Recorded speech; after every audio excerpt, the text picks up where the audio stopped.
Halo Bapak Ibu semua, jumpa lagi dengan kami dari tim edukasi. Pada kesempatan kali ini kita akan membahas tentang water purifier.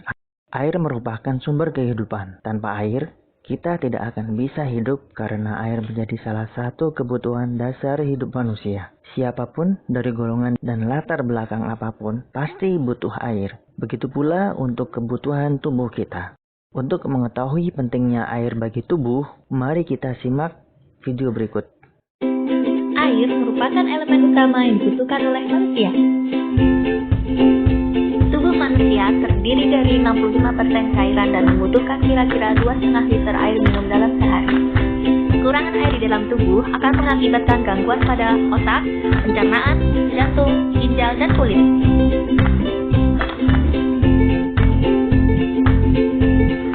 Dehidrasi akan mengakibatkan aktivitas enzim di dalam tubuh melambat dan mengakibatkan kelelahan dan keletihan.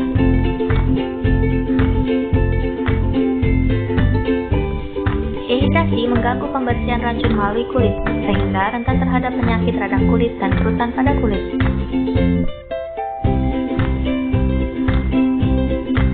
Saat tubuh mengalami dehidrasi, tubuh akan memproduksi zat lemak untuk mencegah kekurangan air dari sel.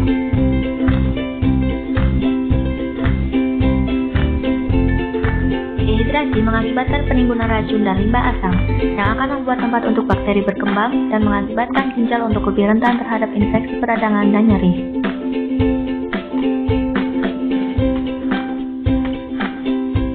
Kekurangan air dan mineral alkali seperti kalsium dan magnesium dapat menyebabkan gangguan pada pencernaan, seperti mah, radang perut, dan naiknya asam lambung. Maka dari itu, kebutuhan untuk mengkonsumsi air sangat diperlukan untuk memberi kehidupan yang sehat setiap harinya. Jangan lupa ya. Secara umum, air bersih yang saat ini banyak beredar di masyarakat dibedakan menjadi 5 jenis, yaitu air mineral, air reverse osmosis atau RO, air deionization atau DI, atau air yang sudah dihilangkan ion-ion anorganik di dalamnya, air hasil mikrofiltrasi, air hasil distilasi atau penyulingan. Tidak semua jenis air bisa dikonsumsi, hanya yang memenuhi standar saja yang baik dan aman untuk dikonsumsi. Apa saja syarat air agar layak untuk dikonsumsi? Yang pertama, syarat fisik. Syarat ini berkaitan dengan kondisi fisik air yang dapat dikenali oleh panca indera manusia. Air yang sehat dan aman untuk dikonsumsi harus bening atau jernih, tidak meninggalkan endapan, tidak berbau, dan tidak berasa atau tawar. Yang kedua, syarat kimiawi. Syarat ini berkaitan dengan derajat keasaman, kandungan mineral, dan bahan-bahan kimia lain di dalam air. Air minum yang sehat tidak boleh mengandung logam berat dan beracun seperti merkuri atau air raksa, timbal, arsen, kadmium, dan kromium. Syarat mikrobiologi. Karena digunakan untuk minum, air harus bebas dari segala macam kuman atau bakteri penyebab penyakit, utamanya bakteri E. coli dan Salmonella yang sering menimbulkan sakit perut dan diare. Ada atau tidaknya kuman di dalam air minum tidak bisa dikenali dari ciri fisiknya saja, tetapi juga harus dilakukan uji lab. Saat ini telah berkembang teknologi untuk membuat air menjadi layak konsumsi. Dengan berbagai macam filtrasi atau penyaringan, menjadikan air memiliki fungsi sebagaimana mestinya. Apa saja teknologi yang saat ini digunakan untuk memfilter air? Yang pertama, particle filtration, yaitu proses pemisahan partikel zat dari fluida atau liquid dan gas dengan jalan melewatkan fluida melalui suatu medium penyaring atau septum, di mana nantinya zat padat yang terdapat dalam air akan tertahan. Yang kedua, microfiltration adalah proses yang mengurangi kadar polutan dari fluida dengan cara melewatkannya pada sebuah mikropus membran. Membran mikrofiltrasi berukuran 0,1 sampai 1 mikron. Yang ketiga, ultrafiltration, yaitu proses pemisahan menggunakan membran yang bersifat selektif dan dibantu dengan tekanan. Membran yang digunakan memiliki ukuran pori-pori mulai dari 1 hingga 100 nanometer. Yang keempat, nanofiltration, yaitu proses menghilangkan sejumlah padatan yang terlarut dalam air dengan menggunakan tekanan dan membran semi-permeable. Yang kelima, reverse osmosis atau RO filtration, yaitu proses pemurnian air dengan menggunakan membran semi-permeable untuk menghilangkan ion, molekul yang tidak diinginkan, dan partikel yang lebih besar dari air minum. Gambaran tentang zat yang tersaring dalam proses filtrasi dapat kita lihat dalam gambar berikut. Dalam proses mikrofiltrasi atau MF, ukuran partikel yang dapat disaring antara 0,1 sampai 50 mikrometer. Pipikatan core, karbon aktif, dan filter keramik dengan tekanan kerja 1,5 sampai 4 bar. Sedangkan dalam ultrafiltrasi atau UF, ukuran partikel yang dapat disaring mulai dari 0,001 hingga 0,1 mikrometer. Tujuan dari ultrafiltrasi adalah untuk menyaring zat berbahaya seperti karat, sedimen, zat tersuspensi, koloid, bakteri, zat organik, makromolekul dalam air, dan mempertahankan beberapa elemen mineral yang bermanfaat bagi tubuh manusia dengan tingkat efisiensi mencapai 95% dan tekanan kerja 2-9 bar. Dalam proses nanofiltrasi atau NF, ukuran partikel yang dapat disaring mulai dari 0,001 sampai 0,0001 mikrometer dengan tingkat efisiensi sekitar 70% dan tekanan kerja 9-20 bar. Dan dalam reverse osmosis atau RO, ukuran partikel yang dapat disaring yaitu sebesar 0,0001 bahkan kurang dengan efisiensi sekitar 50% dan tekanan kerja 15-70 bar. Salah satu cara untuk mengukur kualitas air adalah dengan menggunakan TDS.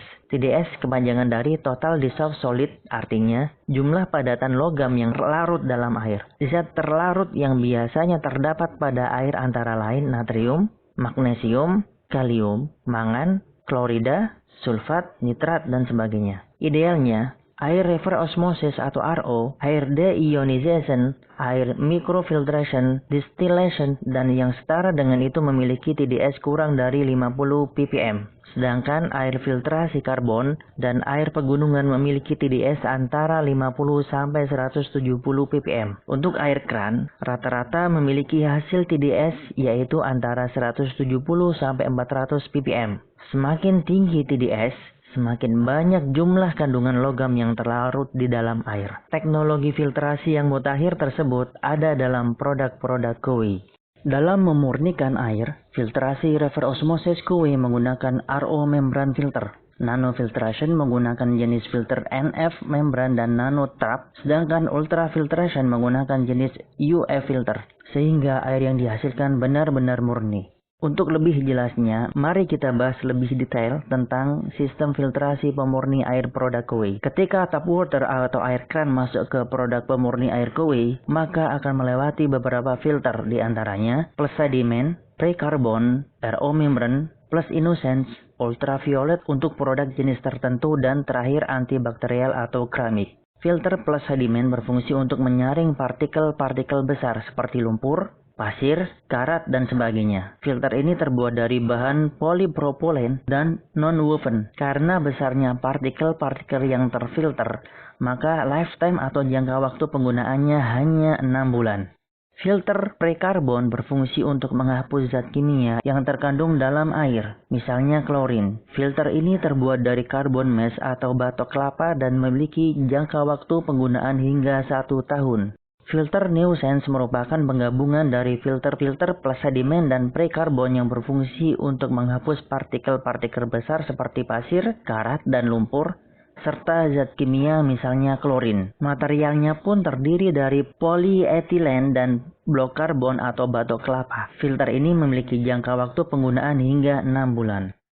Filter reverse osmosis membran atau RO membran berfungsi untuk menghapus zat yang lebih kecil seperti bakteri, virus, logam berat, dan mineral hingga 0,0001 mikron. Bahan pembuatnya berupa polyamide dan polysulfon dengan lifetime yang paling lama dibandingkan filter-filter lain, yaitu mencapai 2 tahun. Untuk mengetahui lebih detail tentang proses reverse osmosis, mari kita lihat video berikut. Osmosis is a naturally occurring process in which a liquid, such as water, spontaneously passes through a membrane.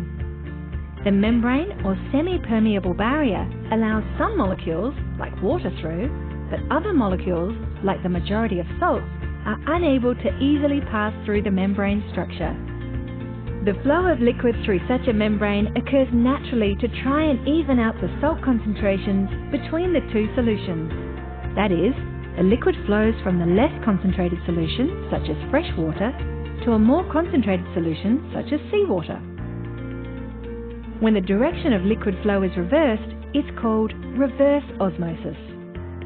By pressurizing the concentrated solution, in this case seawater, we are able to force water molecules in the reverse direction, from the salty seawater side through the membrane to the freshwater side. Filter plus Innocence berfungsi untuk membuat air terasa lebih enak dan mencegah masuknya karbon halus. Terbuat dari polyethylene dan batok kelapa atau carbon block dan juga esensi kelapa dengan jangka waktu penggunaan hingga 18 bulan. Filter terakhir atau special filter yaitu antibakterial atau keramik yang berfungsi untuk menghapus dan mencegah tumbuhnya mikroorganisme atau bakteri di dalam tangki air. Filter ini terbuat dari tanah liat dengan jangka waktu penggunaan hingga 1 tahun. Pada produk tertentu juga terdapat UV filter dengan fungsi untuk menghapus dan mencegah tumbuhnya mikroorganisme atau bakteri di dalam tangki air. UV filter terbuat dari UV light 4 watt dengan jangka waktu penggunaan semi permanen. Produk yang pertama yaitu CORE dengan kode CHP671R. CHP kepanjangan dari Cold Hot Purifier. Jadi, air filtrasi yang keluar dari unit bisa langsung dingin, panas, ataupun suhu normal. Untuk pembelian, customer bisa menggunakan dua cara, yaitu secara cicilan atau paket 36 seharga Rp520.000 per bulan dengan total sebesar Rp18.720.000. Dan paket 6 seharga Rp14.500.000. Kabar baiknya, saat ini sedang ada promo dari bulan April hingga Juni 2020. Paket 36 hanya sebesar Rp480.000 per bulan atau total seharga Rp17.280.000. Paket 6 artinya customer akan mendapatkan gratis servis hingga 6 bulan. Sedangkan paket 36 artinya customer akan mendapatkan servis hingga 36 bulan ke depan. CORE memiliki 5 filter, yaitu plus sedimen, pre-carbon, RO membrane, plus Innocence, dan antibakterial atau keramik. Kapasitas tangki air suhu normal mencapai 11,5 liter, air dingin mencapai 6 liter, dan air panas mencapai 3,6 liter, sehingga total sebesar 21,1 liter. Produksi airnya mencapai lebih dari 12 galon per hari, dengan kecepatan filtrasi mencapai 10,3 liter per jam. Beratnya mencapai 32,8 kg, sangat cocok digunakan untuk perusahaan yang memiliki karyawan 8 orang atau lebih, atau untuk keluarga besar. Struktur produk CORE yaitu sebagai berikut. Terdapat indikator suhu air panas, tombol keamanan air panas, jadi aman dari jangkauan anak-anak, faucet air panas, saluran atau talang air, indikator suhu air dingin, dial pengganti suhu dingin atau normal, faucet air dingin, outlet air panas atau dingin, dan penutup filter di bagian depan. Di bagian dalam tangki tempat penyimpanan, sensor ketika air terisi cukup penuh dan sensor ketika air masih terisi sedikit. Ada juga koil pendingin, sensor jika air meluap, selang overheating, ceruk air, titik ekstraksi, dan inlet tangki air panas. Produk yang kedua yaitu ombak dengan kode CHP7310R. Sama seperti CORE, ombak juga bisa mengekskresi air dingin, panas, ataupun suhu normal. Untuk pembelian, customer juga bisa menggunakan dua cara, yaitu secara cicilan atau paket 36 seharga Rp500.000 per bulan dengan total sebesar Rp18 juta dan paket 6 seharga Rp14.200.000. Ombak memiliki 5 filter, yaitu plus sedimen dan pre-carbon yang diganti dengan Innocence filter, kemudian RO membrane, plus Innocence, antibakterial atau keramik, tambahannya yaitu UV filter. Kapasitas tangki air suhu normal mencapai 7,8 liter, air dingin mencapai 2,3 liter, dan air panas mencapai 3,4 liter, sehingga total sebesar 13,5 liter. Produksi airnya mencapai lebih dari 3 galon per hari dengan kecepatan filtrasi mencapai 3,2 liter per jam. Beratnya mencapai 21,9 kg. Sangat cocok digunakan untuk keluarga trendy atau pasangan yang baru menikah, terutama untuk ibu muda yang memiliki anak atau bayi, dan normalnya bisa mencukupi kebutuhan 4-6 orang per hari. Kontrol panel ombak terdiri dari dua bagian, yaitu panel untuk air panas dan panel untuk air suhu normal atau dingin. Di bagian bawah terdapat General Control Panel, di mana ketika mode air dimatikan, satu-satunya suhu air panas yang dapat diekstraksi adalah 90 derajat Celcius. User mode juga tidak dapat difungsikan. Dan jika mode air panas dan air dingin dimatikan, maka lampu indikator suhu air panas akan mati. User mode tidak dapat difungsikan. Anda hanya dapat memilih volume air. Pada panel untuk air panas, terdapat beberapa indikator, yaitu pengaturan preferensi pengguna, indikator jumlah air dalam tangki hampir habis, ikon indikator air panas, indikator angka untuk air panas, tombol ekstraksi air panas atau lampu, tombol keamanan air panas, tombol putar, dan indikator volume air. Pada panel untuk air suhu normal atau dingin, terdapat beberapa indikator, yaitu indikator level air rendah, pemilihan volume air, UV light sterilizer, air suhu normal atau lampu ekstraksi air dingin, dan kontrol panel air suhu normal atau air dingin. Ombak juga memiliki dial yang mudah dioperasikan, memiliki 3 penyimpanan untuk kebiasaan yang berbeda, memiliki pemilihan temperatur air panas yang bermacam-macam mulai dari 40 derajat Celcius sampai 90 derajat Celcius, di mana 40 derajat Celcius biasanya digunakan untuk membuat susu bayi, 50 derajat Celcius digunakan untuk membuat adonan kue, 60 derajat Celcius sampai 70 derajat Celcius digunakan untuk membuat teh, 80 derajat Celcius digunakan untuk membuat kopi, dan 90 derajat Celcius digunakan untuk membuat mie instan. Kemudian, pemilihan volume air yang bermacam-macam dari 250 ml sampai tak terhingga. Produk yang ketiga yaitu Philaim 2 dengan kode CHP18AR. Sama seperti core dan ombak, Philaim juga bisa mengekskresi air dingin, panas, ataupun suhu normal. Untuk pembelian, customer juga bisa menggunakan dua cara, yaitu cicilan atau paket 6 seharga Rp430.000 per bulan, sehingga total sebesar Rp15.480.000 dan paket 6 seharga Rp12.100.000. Philaim memiliki 4 filter, yaitu plus sediment dan prekarbon yang diganti dengan new sense filter, kemudian RO membrane, plus innocence, dan antibakterial atau keramik. Kapasitas tangki air suhu normal mencapai 6,4 liter, air dingin mencapai 3,7 liter, dan air panas mencapai 1,2 liter, sehingga total sebesar 11,3 liter. Produksi airnya mencapai lebih dari 7 galon per hari dengan kecepatan filtrasi mencapai 7,9 liter per jam. Beratnya mencapai 20,2 kg, sangat cocok digunakan untuk keluarga Indonesia pada umumnya dengan jumlah 4-5 orang per hari. Struktur produk Philaim 2 yaitu sebagai berikut. Terdapat penutup depan, indikator temperatur air panas, tombol pengontrol suhu air panas atau hangat, tombol keamanan air panas, jadi juga aman dari jangkauan anak-anak. Indikator temperatur air dingin, sensor cahaya di bagian depan, tombol penggantian air dingin atau air suhu normal, faucet deco, dan cup touch lever. Selanjutnya, ada pula tombol untuk pemilihan mode eco atau hemat daya, mood light, tingkat air rendah. Dan di bagian dalam tangki tempat penampungan air terdapat bagian untuk air yang masuk dari DFLC, sensor pendingin, air yang masuk ke tangki air panas, sensor ketika tingkat air rendah, dan coil pendingin. Demikian informasi tentang produk KW Water Purifier dan Clean Washer BD01. Jika masih ada pertanyaan, silahkan isi di kolom komentar berikut.